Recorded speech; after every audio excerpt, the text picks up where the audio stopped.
gone from a Cat 1 to, it looks like a Cat 5. Very, very scary. Thank you so much. And the Biden administration is blasting Donald Trump's barrage of lies in the wake of Hurricane Helene. The former president is falsely accusing federal relief agencies of maliciously withholding and misusing aid. Take a listen.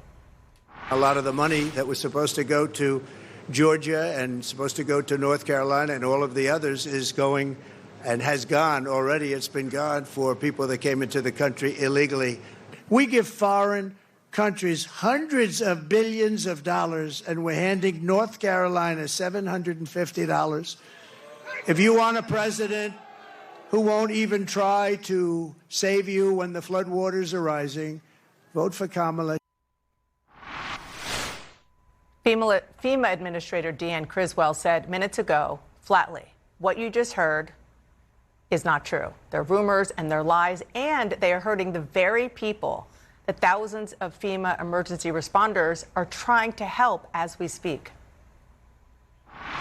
The rumor, I mean, what it does is it really affects the morale of our people who are trying so hard to get into communities. But the biggest effect, I would say, is people that have been impacted are afraid to apply for our assistance. If I can't get them to apply, I can't give them the money and the resources that they're eligible for. The panel is back. And Priscilla, I know you have some reporting on this. I will just say that I had Lara Trump, the former president's daughter-in-law, but also co-chair of the RNC on. She's a native North Carolinian, and we went back and forth about this. And it's just not stopping. It's not. I've covered FEMA and the Department of Homeland Security for many years, and what is being conflated here are two completely separate pots of money. There is money that is the disaster relief funds that we often talk about in this phase in rescue and recovery, and then there is a shelters program. That is money that goes to shelters who are helping and housing migrants.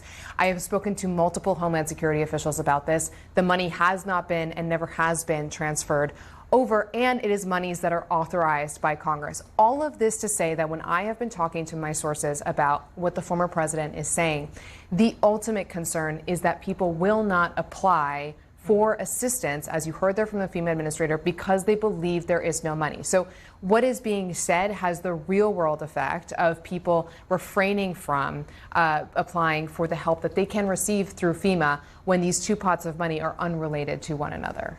It's raw politics and dangerous politics. Without question. And look, we've seen this from the former president before, but in the moment watching this when there literally are still search and rescue missions in some of the mountains of western North Carolina, it is absolutely dangerous. But it also just gives you the sense of he is, preparing. North Carolina is a swing state. Yeah. And there's a lot of worry underneath the rescue and recovery from both sides how this will impact the election. Right. And these comments are not obviously helpful, but also the blame is beginning in North Carolina. And not for nothing, a lot of the people who are believing these lies are Trump voters who are not getting help because they're believing conspiracy theories coming from the top of the ticket. Don't go anywhere.